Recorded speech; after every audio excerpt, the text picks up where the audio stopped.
Welcome to the Commerce Tomorrow podcast, your one stop to learn about the technology that's powering the future of commerce. Here are your hosts, Dirk and Kelly. Welcome to a special Christmas episode of the Commerce Tomorrow podcast. I'm joined with my co-host, Dirk Horrig. Hi, everybody. And today we're very pleased to be joined by e-commerce pioneer Ulrike Mueller. I'm trying to say that correctly. As an American, it's always hard. Could you give us a quick intro, a quick background on your career to date, and we'll deep dive into a lot of these topics. I think it's absolutely fascinating, but maybe just a quick high level overview of who you are in the industry and I guess why you're here. Yeah, I guess you introduced me as a pioneer because I started to do e-commerce actually in the mid-90s, in 96, and have worked on different versions and waves of e-commerce. And maybe most prominent was my role as the co-founder of Demandware. So I was the chief software architect there and designed the whole system. And did e-commerce before, and I'm still doing e-commerce on the technical side. I think we definitely need to dive a little bit deeper here, Ulrike. First, I think it will be a fascinating session. Normally, when I'm in a room with a lot of e-commerce guys, I like to say that I did e-commerce before anybody else in that room. In this podcast session, actually, that doesn't work because you started even a few years before me. So that's a very rare kind of thing. And I would say I can count 5 to 6 people where I actually would put it that way. So I think it will be an interesting 45 minutes for everybody that's listening in. So let's start early, mid-90s, right? So e-commerce wasn't a thing by then. Jeff Bezos just thought about starting Amazon. And you basically, I think, started out of an agency integrator kind of style, building some first commerce sites, right, for Bosch and other companies. I think that was even before Intershop came up, right? Yes. So I was working for an agency, and the events at Intershop happened in parallel when I was at the agency. Intershop started with e-commerce 95, so really shortly after Amazon launched. And I started in 96 with agency in Stuttgart. And who knows the German market? There's a lot of what is called German SME businesses. And actually, that's what we did first. There is a B2B website for Bosch power tools. And also for another company called Häfele. It was also a B2B site so that people their dealers could order parts with these companies. What was the e-commerce landscape at that time? Well, there probably landscape is a wrong term. There literally was no landscape. But what was e-commerce from an offering perspective on platforms and from a customer expectation? So let's start from the customer expectations. It was an absolutely new thing. And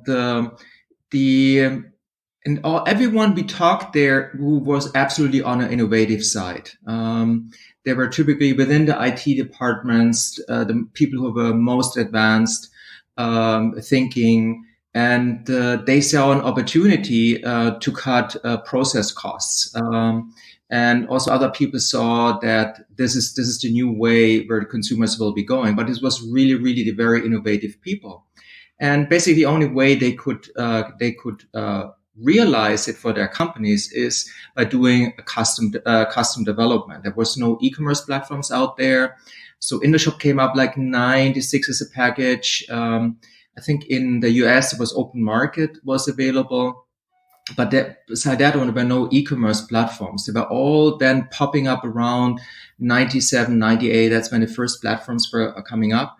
But at that time, it meant it was a custom solution. And we actually were building these initial e-commerce websites with web objects. So that was company Next, and later at that time was bought by Apple. So it was the web objects framework we used. Wow. That takes me back. I remember studying that a little bit in university. And even then it was, that goes back there. Pretty impressive. Before I guess we get too far, can you explain what Intershop is. I don't know that a lot of Americans have heard of Intershop, especially the younger Americans out there. Yeah. So there's actually two Intershops in the history of Germany. So the one what we are talking here is an e-commerce platform, which was, as I mentioned before, is created in the timeframe of 95. And it went through an evolution of first like a Perl-based system and then a Java-based system. That's when I joined in 97. And during the time of the late 90s, early 2000s, it was running some of very large websites. So it was running in Germany for the largest mail order company, a website with 2 billion revenue at that time, Deutschmark. At one time, it ran the website of Time Warner. Or Sony style. So there's some really big websites because it was one of the few on-premise e-commerce packages.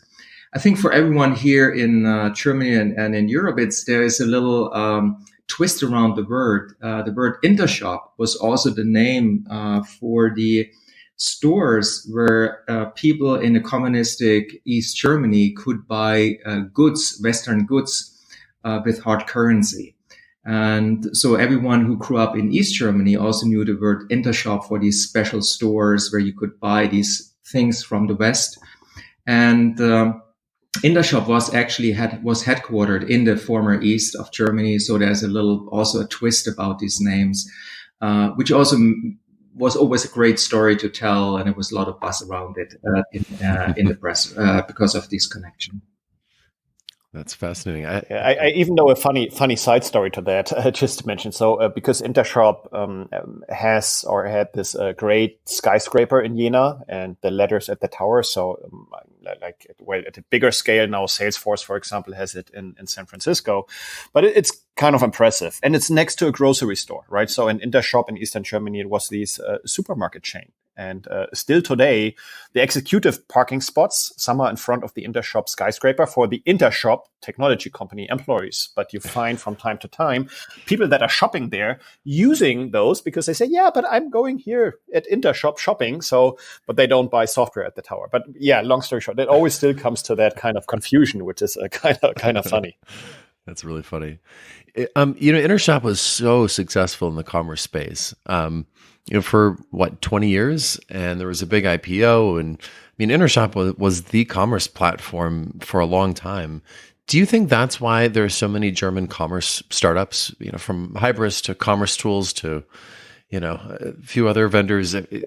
Commerce in Germany are pretty synonymous these days.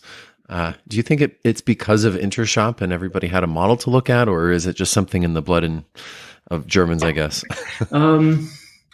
I don't think that it was Intershop. There's definitely something when you nowadays want to find really good experts in e-commerce technology. You find them in this little town, Jena. And when you look at the history typically of the founders of these companies or where they have worked, a lot of trace back to Intershop. So Intershop helped there. Overall, I would not say there's a reason that there's Hybris also coming up from there. I don't think, maybe it has more something, the history in Germany of building business software. When you think about SAP, I think a lot of in the late 90s or 2000s were basically expecting that e-commerce opens up another big domain within enterprise software the same way as ERP systems. And I think it could, my guess is that it was maybe driven from that one. I think also the later waves of other e-commerce systems coming out of Germany, like when you think about an Oxid and a Shopware who just started in the earlier 2000s, there is the pattern that they're all PHP-based systems. And there's a large PHP community here in Germany. And I would more think about that it created out of that because of this very, very large PHP community. Yeah, I also don't have a good explanation for that. For whatever kind of reason, Germans seem to like that market, right? Even if you look at Toby, though he went to Canada and started Shopify over there, but there's still quite of a traction at a bunch of commerce platforms that has some German roots for whatever reason. I also don't have a good explanation on that. So to close the story on Intershop and go to the next chapter, maybe just a comment or your thoughts about that. I know you're also out of Intershop since a very long time, but it was super successful, crazily successful, end of the 90s, early 2000s. Of course, it struggled then a little with, like everybody at that time, with the .com burst. But if you look at the recent years, when it got off the Magic Quadrant and other things, and business is declining on financial reports, what do you think Intershop missed, especially when you look at what you had been involved in from a technical perspective over the last 10 years? So I think there are two things. So one, I would not even nail it down to the technical thing. It's I think it's more a business model problem.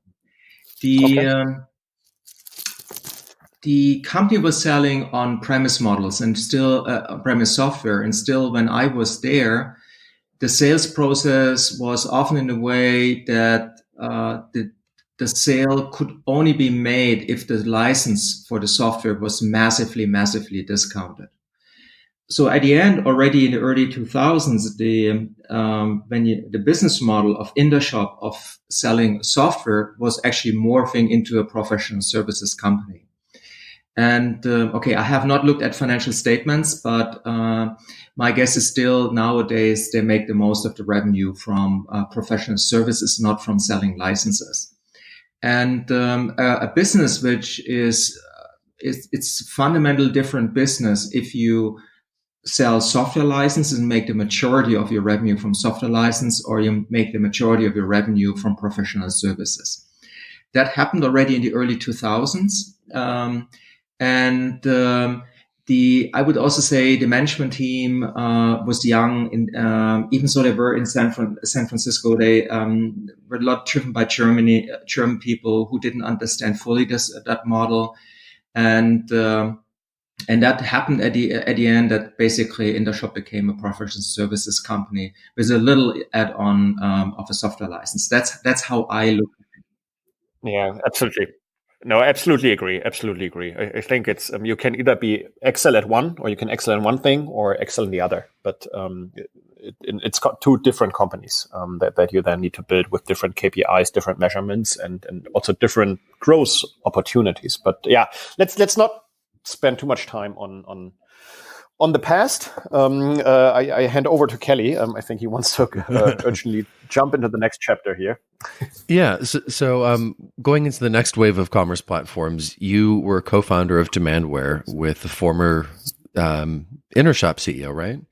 Yes. That actually all happened 2003, 2004. Yes. Okay. So what's the story on Demandware's founding? Because that's a pretty big step. I mean, Demandware was one of the very first SaaS vendors out there, SaaS-ish vendors out there, I should say.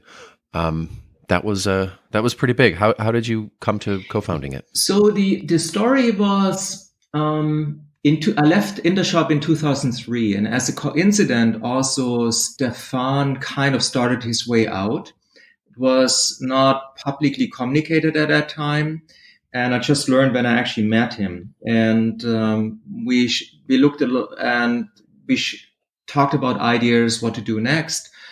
And at one time, he came along and said, "Hey, I want to do e-commerce in a software as a service way." And at that time, I actually had already looked into Salesforce. You might remember Salesforce actually started, I think, 98, 99. And already in the early 2000s, they made a big wave with their no software logo and promoting software as a service. And when I heard about Salesforce, the software service idea, I was completely convinced that it's possible to do e-commerce in a software service way. There was no need to convince me. And when I then heard that Stefan actually wants to pursue it and asked me whether I want to join, it was no question for me that I would join that endeavor. That was in late 2003, and then we started basically early 2004 to pitch with VCs. And at that time, we already also learned that the VC community had basically switched over and was basically only financing software as a service models. the VCs were not financing classical on-premise models anymore.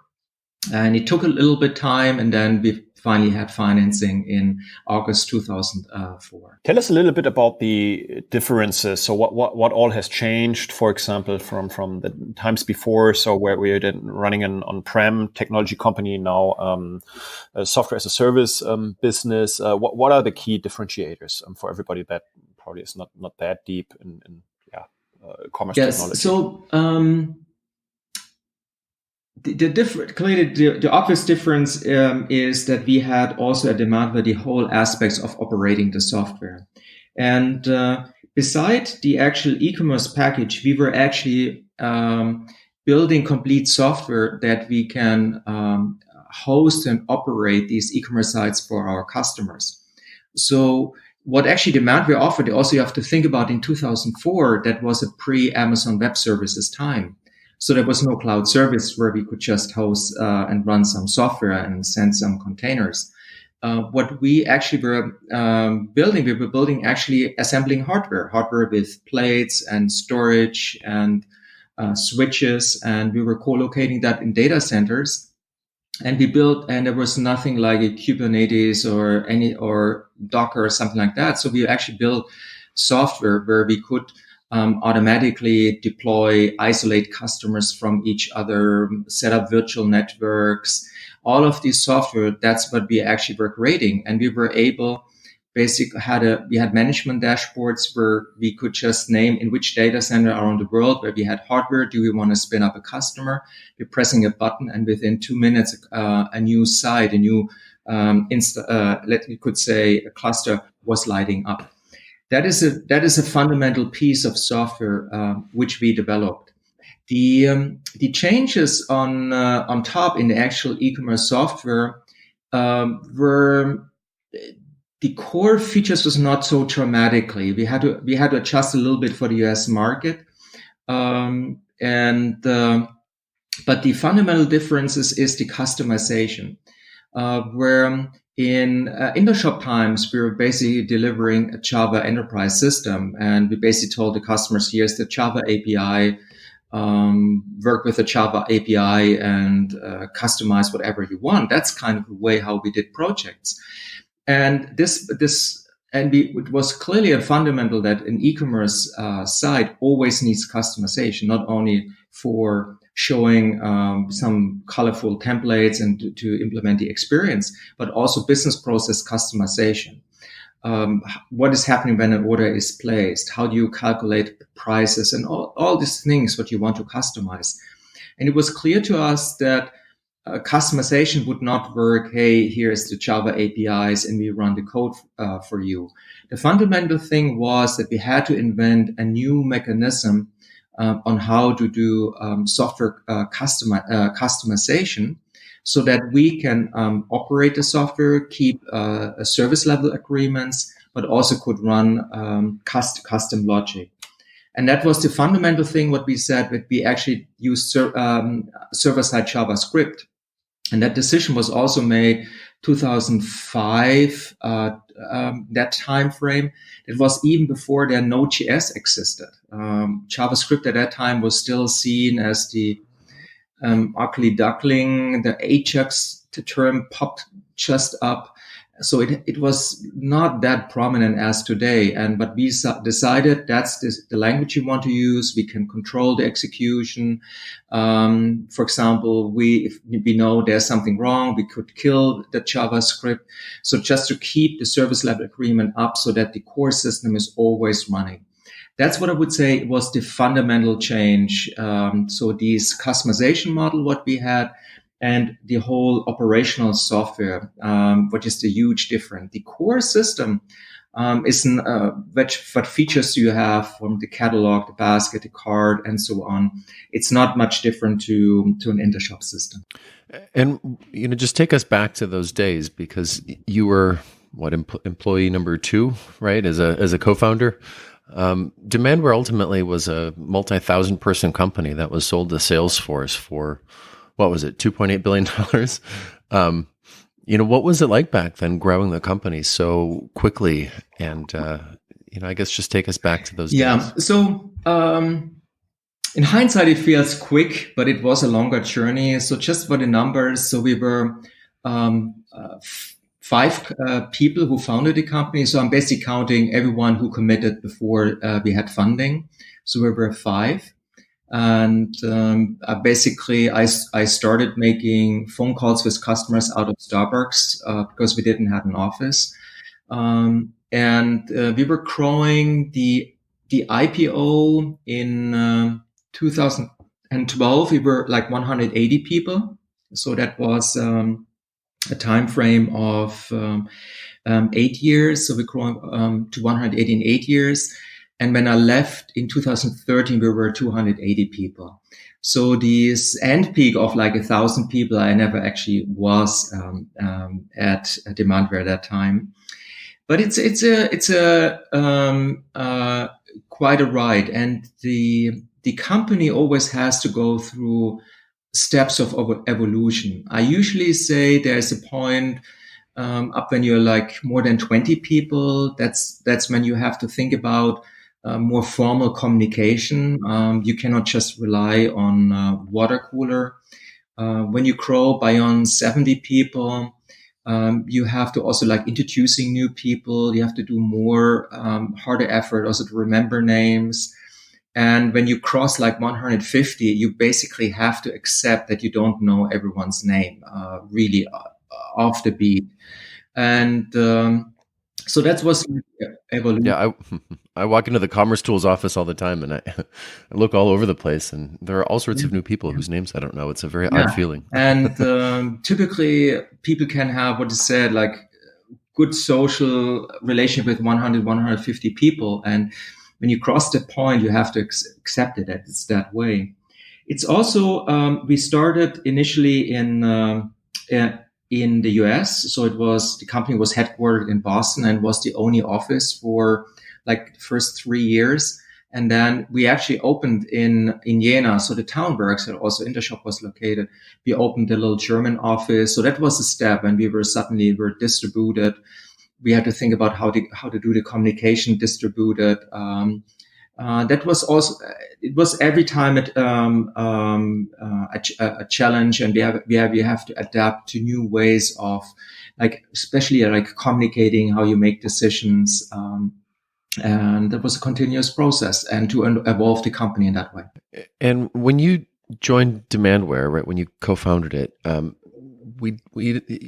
there weren't the newer technologies on the market that we have today, right? So there wasn't public cloud, cloud native architecture, document databases, eventing. There weren't all of those things, but by the time you left, a lot of those things were on the market and were available. So did you have like a process to go back and reevaluate older decisions, and were you continually renovating the platform, or I guess how did you stay on top of all those trends, or did you? So we looked at technologies, and I can in a second I can tell you a little bit about what we looked at, but more or less since 2008-9, the core fundamental architecture stayed the same, and we were continuing in that way. That's always a problem when you are in growing that rapidly, your customers evolving. Also, the whole retail space, what I learned, customers are very risk averse. So retailers are typically fairly conservative, risk averse. That also went a little bit into Demandware. That Demandware inside also became somewhat risk averse. So there was a little bit an attitude, I would say, even too much to the attitude of don't touch the running machine. Just evolve it, just like renovate it a little bit, but don't do any big evolution. And I think it's probably all what I heard is also still nowadays. It was from the early 2000s a monolithic system. That it's still the level. It's a monolithic system with maybe a little bit services broken out, and the core fundamental still the same technologies. What we were experimenting with things. So, for example, in 2009, we were looking into whether we could run the whole system on AWS, and actually we had it running. That was not the problem, but we could not use, for example, in production at that time because AWS was not PCI certified, and at that time, so Demandware is PCI certified. We were storing encrypted credit card numbers and stuff like that. That was, for example, a no-go. And we also did a cost analysis. Could we move into AWS in comparison, like hosting on our technology? And at the end, what we did, we actually were running developer systems for our customers in AWS. Even customers were not recognizing it, that we were doing it. So that way, there were always experiments going. For example, we were very early when Elasticsearch came up. Very early, we were trying it out and had then separate search servers running with that one, experiment with that one. So, but there was a lot of experimentation going on, but it always took a long time until it really went into the product and until all the little issues were basically removed. And this had to do something also with these risk aversion. And when is something good enough, basically, to release it? And that is probably also a dangerous thing for a company which is that successful, that there's a question if we are successful, why should we change something? We just need to sell. Thanks for all the deep insights here, and it's really like a run through of enterprise commerce history, and now we are getting to the even more recent years. So after Demandware and time after the IPO, and then it was sold to Salesforce, you left Demandware and then started the next endeavor, also in different roles, and that was NewStore. Can you tell a little bit more about what NewStore is? It started to solve what we call the omnichannel problem. So everyone knows nowadays that successful retailers combine online and offline commerce, and if a retailer cannot manage that one, they are actually losing traction. So it's a key criteria for success. But out there, the systems are still fairly siloed. You have your online e-commerce system, which really doesn't understand processes in the store. You have your decade-old POS systems typically, and customers usually try to bring them together with some duct tape, but it's never really like a good seamless experience. So we started to say that we want to tackle this omnichannel problem and really think about the customer experience across these channels and really implement fresh all the business process which happen between the online and offline in a cohesive and in a new way. As part of that one, we also said that we want to digitize the store. So everyone knows an Apple shopping experience where you have no POS systems, no clunky registers, where the employees just have a mobile phone and that's how they serve the customer and check out the customer. And that's essentially what NewStore is, that we enable retailers really to digitize their stores, that the sales associates can use an app to serve the customer, to check out the customer, to take orders on the phone, and then the resulting process are completely integrating the online and the offline experience also from a business process side. So what is if you order something online, you want to return it into the store, or you buy something in the store and you want to send it back and exchange it against something different, or you want to order something and you want to have same day delivery from a close by store. All of these processes that's implemented within the NewStore system. When you look at the technical way, I know that the NewStore architecture is way different and went a different approach than it had been at the times before at Intershop and Demandware. Well, for good reasons. It's also more than a decade earlier or later from today's perspective. But maybe tell us quickly what you brought to NewStore from an architecture perspective that's different to the more monolithic platforms that had been. So the philosophy from the beginning was that we said we want to implement a cloud native system. So we basically said let's cut development time by really leveraging what's available in AWS. And we also said, because we started from the get-go with a fairly large team, that in order to achieve a developer productivity, that we had to break it down into services. So these were the fundamental drivers of the architecture. Another thing is, I talked before about these kind of server-side customization of the Demandware system. We said that we want to do also more to APIs, driven to REST APIs, or we use GraphQL APIs, while Demandware was a system which was basically pre-REST APIs. At that time when we started, SOAP was still fairly en vogue. So that is the fundamental difference, that we put the REST APIs in the front as API first, designing the system. That this is also the primary customization mechanism, that we implement in it cloud native, leveraging all these services so that we don't have to implement it ourselves. And because we are a larger team, that we from the get-go break it down into services. I think that were the driving factors to decide about the architecture we implement at NewStore. Very good. If you look back at Intershop and Demandware, the adoption was very quick, and the companies rose very, very quickly, and they were widely adopted. I'm a huge fan of NewStore, but why has NewStore and some of its other competitors, why has it been a little bit slower to be taken up by the market than the commerce platforms that you were part of?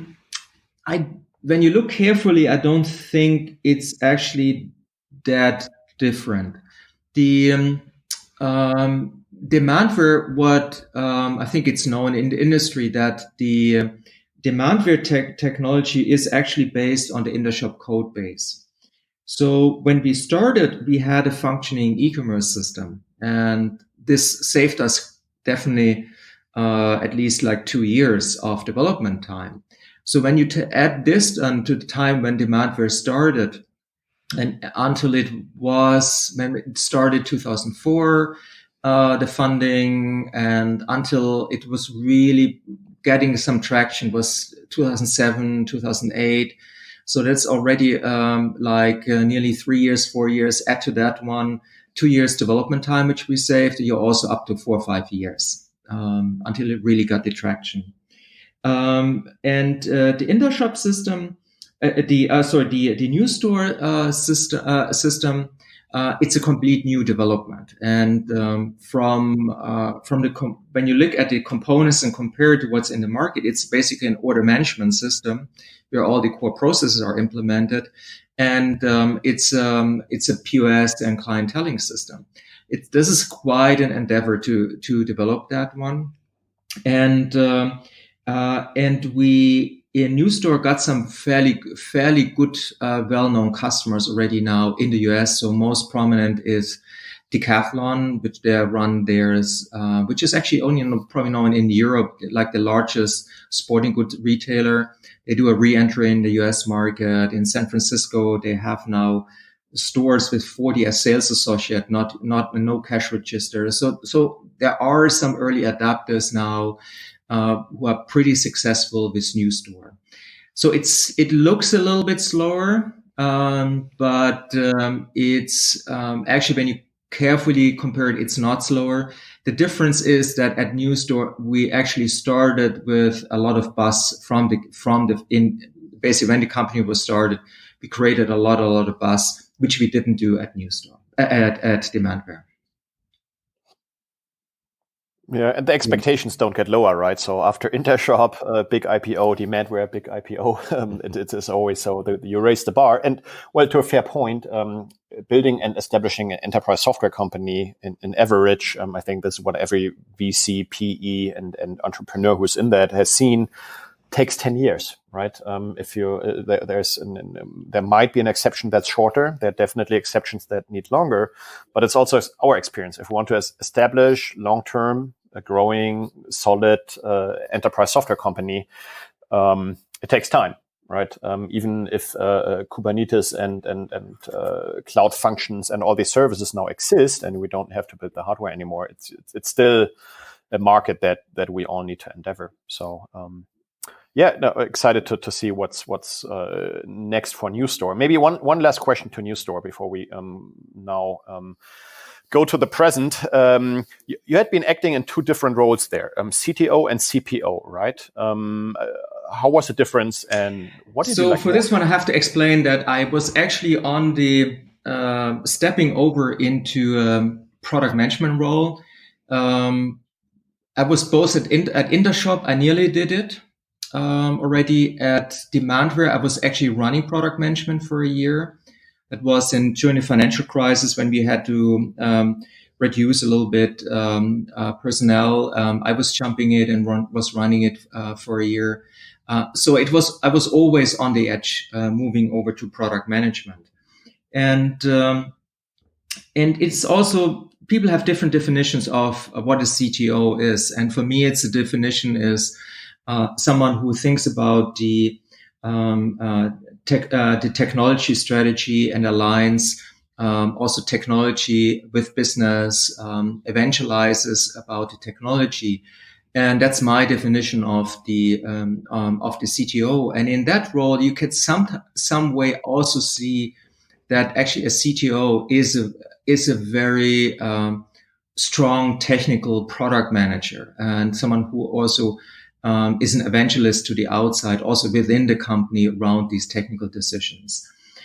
So from that side, it was not such a traumatic difference for me to switch over. And as the chief product officer, I had a good team working for me who were doing a lot of the day-to-day operations around the product, so that I could still continue really focusing on strategic aspects, for example, on which market we're going, how we prioritize features, which one, the other feature, also working with the exec team on the overall product strategy. It was not such a traumatic difference for me.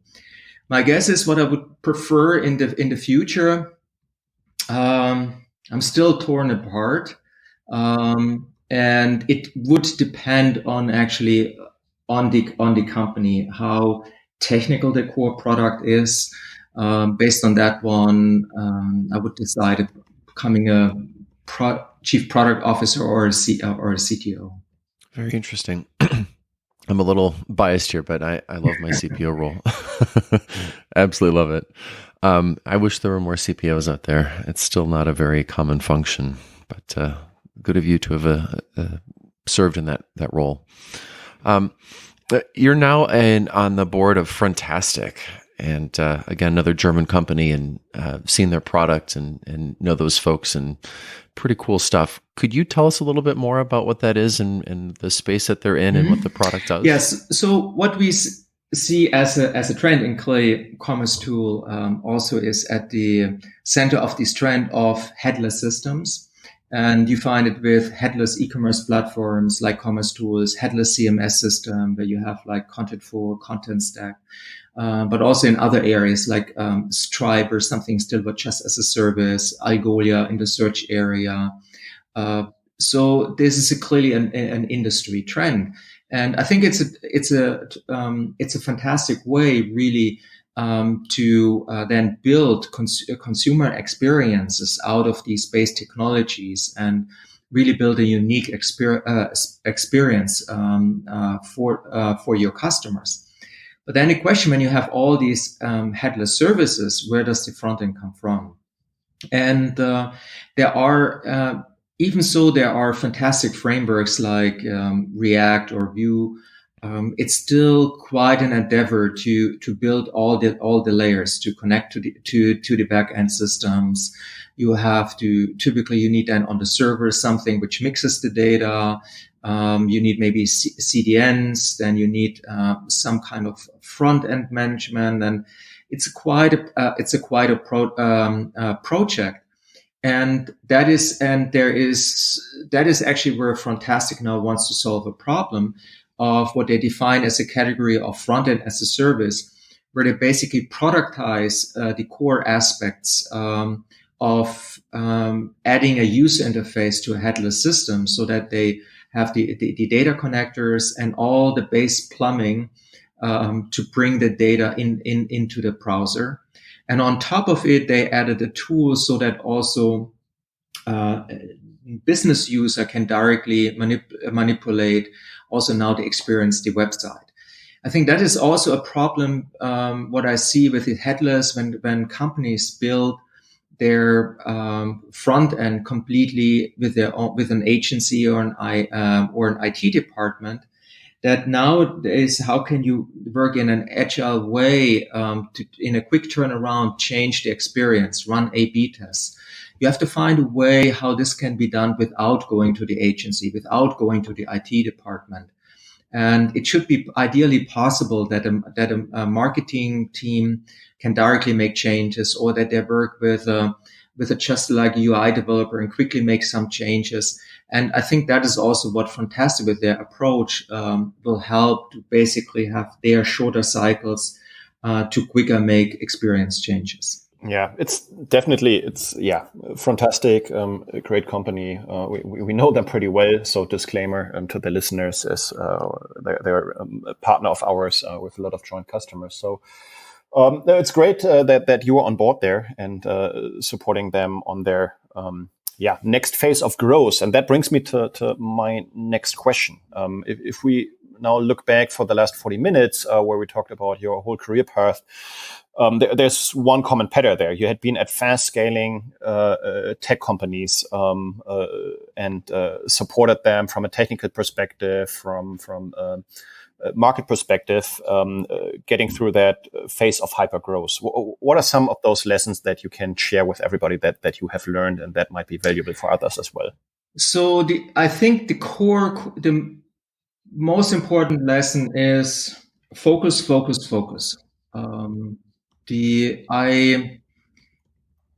I have seen several times, both it was at Intershop, Demandware, also NewStore, when something is not working, you always think about, should we do something else? Should we add something else, do multiple things? And the right way was always believe in your vision, set your vision far enough, believe in your vision, and focus on it. And that when believing, following these few principles, that's, I think it's the most important thing to go through these hyperscale companies. And given your years of experience in the commerce platform market, what do you think is next? Right, you've successfully seen and predicted the last 2-3 waves of commerce, but look out 5 or 10 years from now. How do you think the market's going to look? I think what needs to happen in the market, the whole aspect of, I call it like social commerce, needs to be cracked. I think people are talking about this for several years, and there were some attempts like that you have an Instagram buy button, a Facebook buy button, but it not really has taken off. And I believe this will happen within the next decade. I think there are different reasons for it. The primary reason is when you look at influencer marketing. What's behind it is when influencer marketing is that consumers build a relationship to an influencer, or indirectly with that one through a brand, and that's another level of selling compared to like searching on Google and going to a website.